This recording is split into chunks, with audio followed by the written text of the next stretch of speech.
meninas e meninos! Tudo bem com vocês? Eu espero que sim. Estamos juntinhos aqui em mais uma aula de redação e hoje a gente vai tratar do gênero em foco verbete de enciclopédia, certo? Então, para isso, eu peço gentilmente que vocês acompanhem a leitura na página 129, certo? O texto que você leu, no caso que a gente ainda vai ler juntinhos numa aula de português, certo? Então não se preocupe que a gente ainda vai ler esse texto, né? Que é uma obra impressa ou digital, que expõe informações sobre fatos, pessoas, objetos, descobertas, animais, entre outros. Antigamente, todas eram impressas, mas atualmente existem enciclopédias online, disponíveis na internet de forma gratuita ou paga. Cada texto apresentado pelas enciclopédias é chamado de verbete de enciclopédia. E ele possui uma entrada, ou seja, o termo que será explicado, apresentado, definido e etc. E a explicação sobre esse termo, certo? Então, essa explicação, geralmente, ela vai se iniciar com uma definição que depois é que vai ser mais detalhada, certo?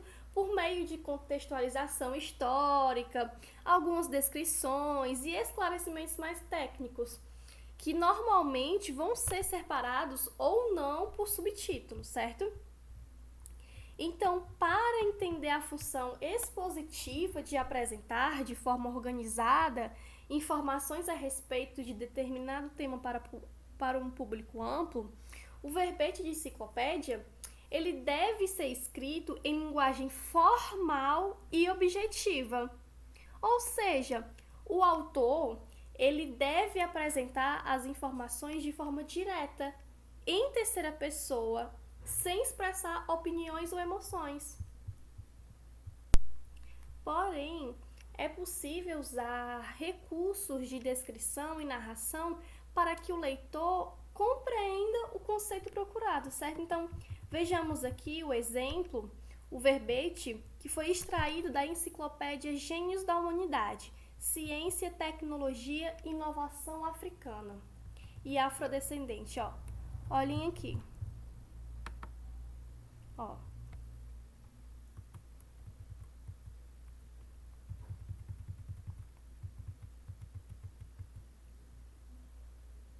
Enedina Alves Marques, 1913 a 1981. A engenheira civil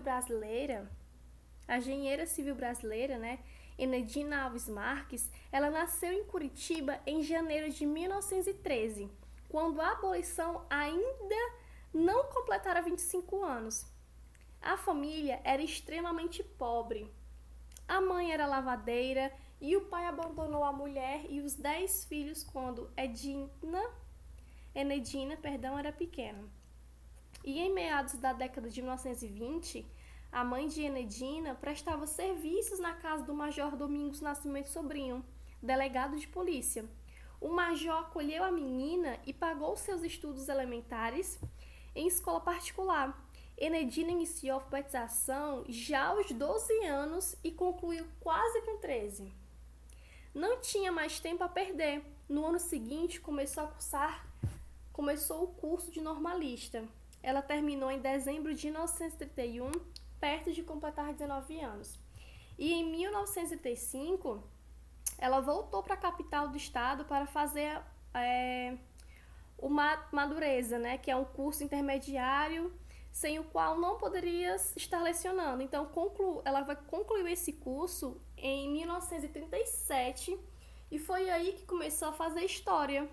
Ela decidiu ser engenheira civil. E no ambiente acanhado e preconceituoso da Curitiba dos anos 1930, muita gente a taxou de maluca. Enedina não se deteve. Então, Enedina, única mulher no curso, parece ter sofrido bastante com o preconceito e a discriminação, lecionando ainda em escola primária e desdobrando-se para pagar a faculdade e cumprir o difícil currículo. Foi em frente, sem esmorecer. Seu caráter forte acabou prevalecendo Graduou-se em dezembro de 1945, um mês antes de completar 33 anos.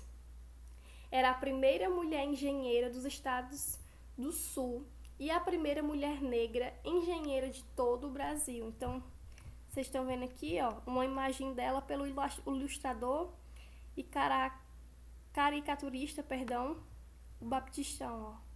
A imagem aqui dela, certo? Então, como vocês viram aqui, ó, né? Nesse verbete, as informações, elas são apresentadas quase como uma narrativa sobre a vida da pessoa abordada, né? No caso aqui que a gente viu, a Enedina. Então, desde seu nascimento até o momento de grandes conquistas pessoais dela. E apesar do uso de palavras que expressam admiração, seu caráter de forte acabou prevalecendo. Então, Enedina não se deteve, foi em frente sem esmorecer. O texto, ele não se propõe a discorrer sobre o assunto de maneira crítica, não descaracterizando o verbete de enciclopédia, certo? Então, para a gente entender, o verbete de enciclopédia, ele é um gênero textual expositivo, certo? Que vai apresentar as informações sobre determinado assunto.